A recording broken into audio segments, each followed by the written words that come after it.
Viidiyoo har'aa keessatti gatii baajaajiitii fi akkasumas bu'aa isiin yookaan gabii isiin galchitu kan waliin ilaallu ta'a jechuudha. Kabajamtoota hordoftoota YouTube kooti.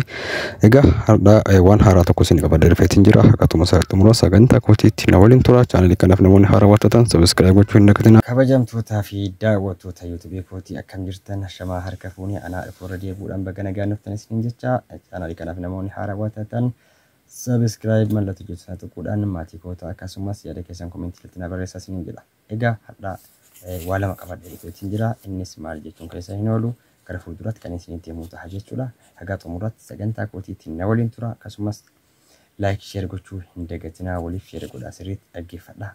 Isin fayyada waan isin fayyaduudha daawwattoota kiyya waan isiniif hin galle yookaan ammoo wanti gaaffii isinitti yoo ta'e yoo jiraate komentii jalatti barreessuu hin dagatinaa isin jedha. Har'aa waa'ee baajaajiitti kan isin ibsu jechuudha.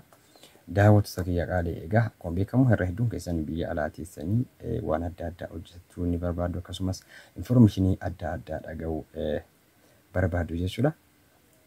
Isarratti hundaa'anis waan isin fayyadu tokko qabadhee dhufeetiin jira. Innis baajaajiidha.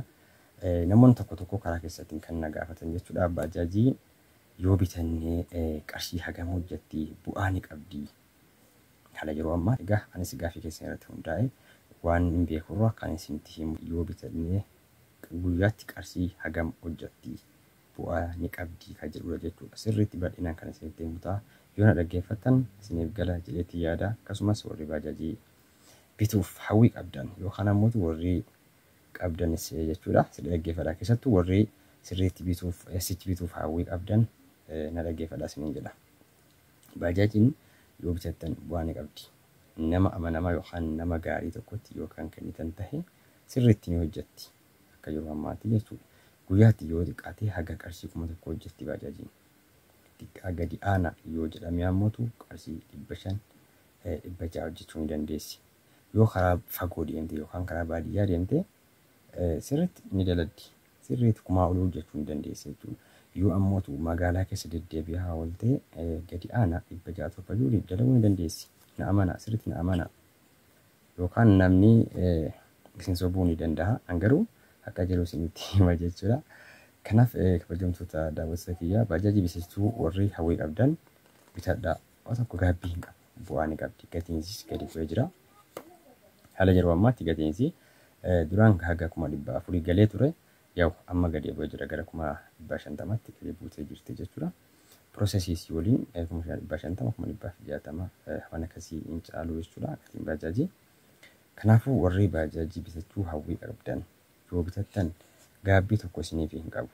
Nama seeraan isiniif eegee hojjetu yoo tahe fakkeenyaaf nama guyyaatti qarshii hammana fide jedhee walii galee itti kennamaa jechuudha. Amma nam tokko tokko yeroo baajaajii fuudhu guyyaatti qarshii haga 300 400 yookaan 500 walii eegaa fiduu jechuudha.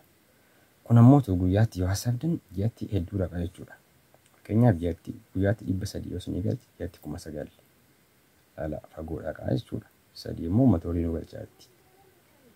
Kanaaf kabajamtoota daawwattoota kiyyaa baajaajiin egaa bu'aa guddaa ni qabdi. Nama keenyatu waa tuffata.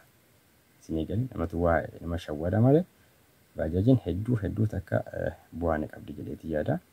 Kanaaf baajaajii bitachuu warri fedhii qabdan jechuudha. Bitadhaa uuma takka hin gaabbitan dhugaa rabbii. Bitattanii yoo jettan ofiisiitiif of hojjetti beenziilallee baay'ee hin nyaattu jechuudha. Kana fakkaata. Isin namni isin sobbu hin dhagahina. Jaalattanis jibbitanis an haqa jiru isiniif hima. Irra hedduun keessan akkasiin galateeffattan akkasiin yaada gaarii naaf kennaa jirtan hin beeka. Garuu kun haasaa koo kana immoo hin dhibu. Maaliif fakkeenyaaf wanta isinitti himu kun akka naannoo kanaatti naannoon jirutti hundaa'etan isiniif odeessa waan ta'eef iddoo biraatti ammootu faallaa ta'uu danda'a. Kanaaf naa hubachuudha qabdanii jechuudha. Dubartiin kun yeroo hunda akkas jettanii yoo kadhattanii maatiidhaa walitti bu'uu dandeessu. Dhiifama akkanaa jecha maatiitti bu'uu hin qabdan. Maaliif wanta himu kun naannoo hundi tokko